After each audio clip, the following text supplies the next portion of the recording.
So when you talk to college kids, the first thing they bring up is money. No, not always. I mean, I shouldn't say that. I mean, sometimes it's abortion, sometimes it's trans, sometimes it's foreign policy, but the undercurrent of anxiety is economic. I do get more economic questions than anything else, for sure, but I don't want to oversimplify. But let me also divide this into two different categories. So young women are doing much better in this economy than young men. For the first time in the last 30 years, young male unemployment's around 7%, young female unemployment's around 4%. So we are seeing the creation of kind of the lost boys. They're disappearing.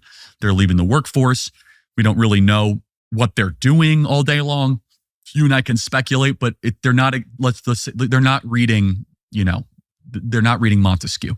If you have a whole society organized around hating white men, should it shock us that they're being destroyed? No. How is this an accident? No, it's a deliberate, intentional campaign. And so what I find, young men are flocking to our events and they want meaning and they want purpose. And some of this is values. I don't want to say this is not all economics. I want to be very clear. I mentioned this earlier. I want to dive into this.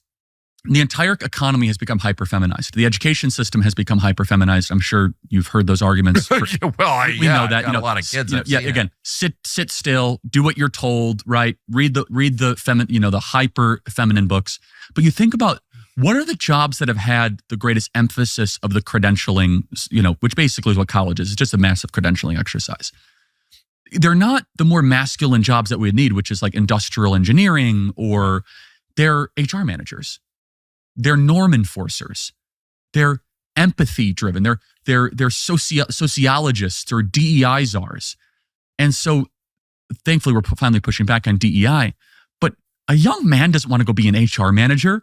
I mean, they would rather go to a WNBA game than be an HR manager. I mean, that's a strong thing to say. It's a coin toss. But I don't think they're allowed to be HR managers, are they? No, but that's a straight man. No, of course not.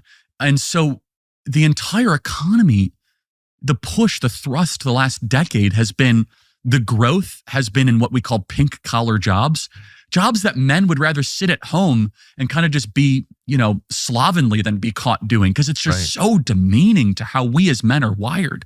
They're not about creation or risk taking or value proposition or, boundary pushing. They're kind of about, well, here are the rules and the norms and we must enforce them. By the way, there is a rule. They're mom jobs. Exactly.